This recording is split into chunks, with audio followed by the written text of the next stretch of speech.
Future indefinite tense के passive voice की तरफ।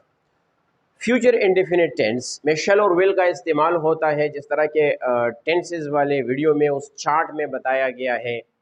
एक्टिव सेंटेंस ऐसा है, I shall help my mother. तो it shows future indefinite tense shall और will plus first form of the verb.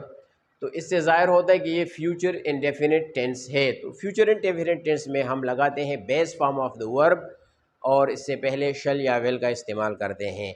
तो passive voice में जिस तरह के प्रेजेंट इंडेफिनिट टेंस में बताया गया था कि सबसे पहले हम लगाते हैं object of the active voice यहाँ पर, तो ये बन जाता है subject of the passive voice, my mother.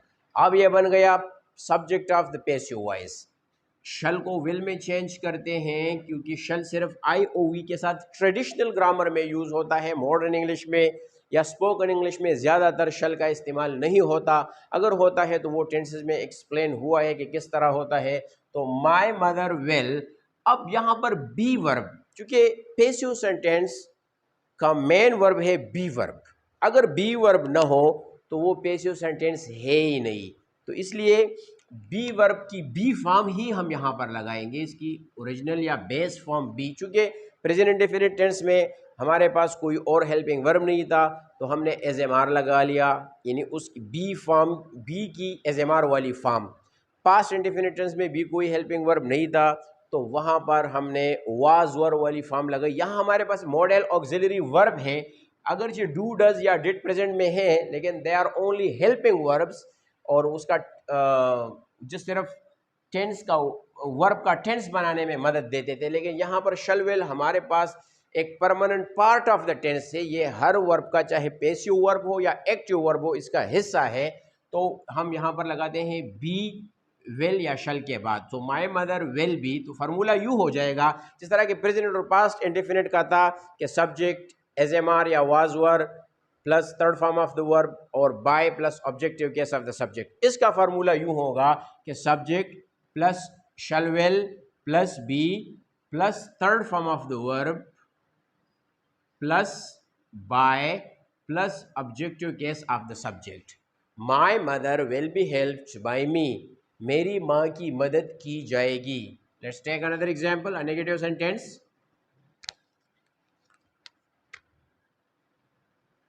He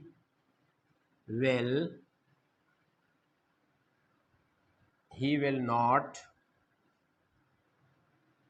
teach them, वो उनको नहीं पढ़ाएगा। them का सब्जेक्टिव केस है they will not be, teach की थर्ड फॉर्म है taught by him। इसी तरह एक और एग्जाम्पल लेते हैं इंट्रोगेटिव सेंटेंस का। Will you, negative interrogative, will you not buy books tomorrow.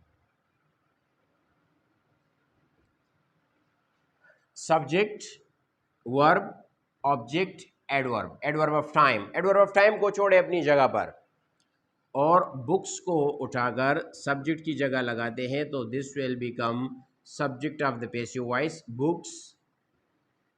चूंकि सेंटेंस इंट्रोगेटिव है तो पहले हम विल को ही यहाँ पर उतारेंगे, विल फिर सब्जेक्ट बुक्स। इंट्रोगेटिव सेंटेंस में ये बात याद रखिएगा कि जब शल विल से विल यू या विल ही विल दे तो इसी विल को नीचे लाया जाएगा। पैसिव सेंटेंस में कन्वर्ट करते वक्त पहले विल ही लगेगा। तो विल बुक्स नॉट, यही नॉट आ गया, फिर बी, फिर third form of the verb bought by you tomorrow. Translation होगी क्या किताबें नहीं खरीदी जाएंगी कल। रिमेंबर कि buy is the first form of the verb इसकी सेकंड फॉर्म भी बॉट है और थर्ड फॉर्म भी बॉट है। तो one thing more to be remember and to be kept in mind, जहन में ये बात ज़रूर रखिएगा कि be plus third form of the verb के दरमियान कुछ भी नहीं आएगा, चाहे वो एडवर्ब हो, चाहे नाट हो या कुछ और हो।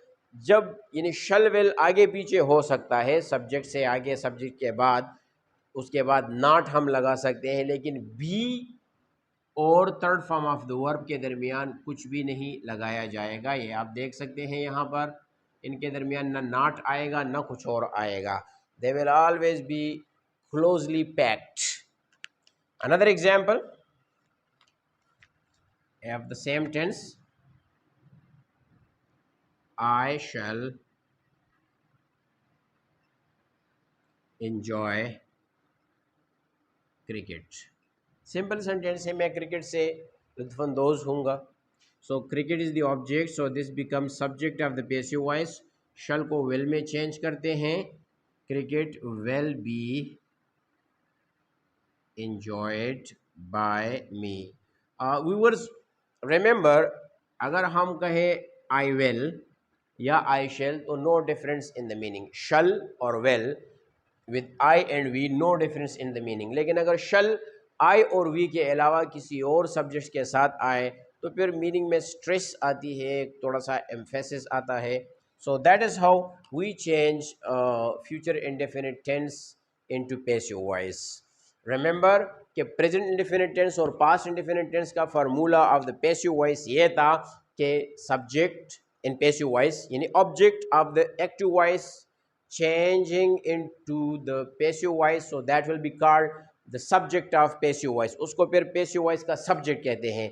तो subject plus SMR present indefinite में, was were past indefinite tense में, और अगर यहाँ future है तो shall be will be future indefinite में। फार्मूला दोबारा सुने, subject plus SMR present indefinite tense, was were past indefinite tense, shall be will be future indefinite tense। फिर उसके बाद third form of the verb, फिर by, फिर objective case of the subject. तो that is how we change an active sentence into passive voice। We did 3 tenses, so we are moving on to 4th tense in the next video।